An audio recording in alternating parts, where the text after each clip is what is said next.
May credit card ka ba na hindi mo masyadong ginagamit kasi ayaw mong mangutang sa bangko?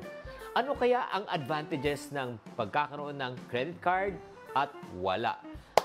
Yan ang pag-uusapan natin sa episode na ito.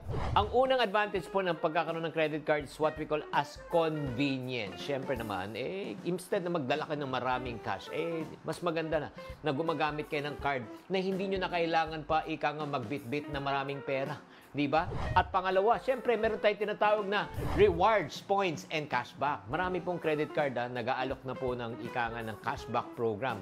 Halimbawa, may kakilala akong credit card. Pag bumili kayong gasolina, meron silang binabalik kada litro. Pag bumili kayo sa supermarket, meron kayong mga 3% na discount sa lahat ng inyong mga purchases. Yan ang ino-offer na po nila. Pangatlo, ito, syempre, pag may credit card po tayo, ito, pwede natin gamiting emergency ng pangangailangan. Sa mga hindi inaasahan ng paggastos sa pagkakaroon ng emergency like medical emergency o pagkakaroon ng bigla na ng pagkakataon na pwede kayong magnegosyo.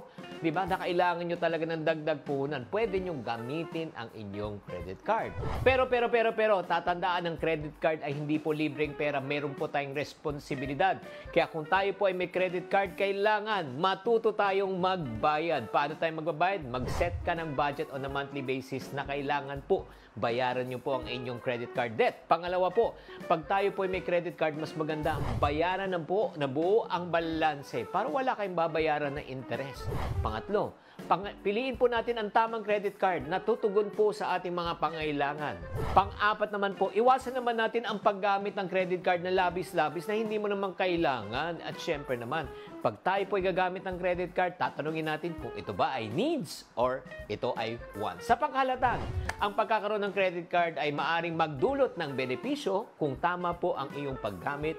Pag ito naman ay ginamit na irresponsable po, ito rin po ay pwedeng magdulot din ng pasakit sa buhay.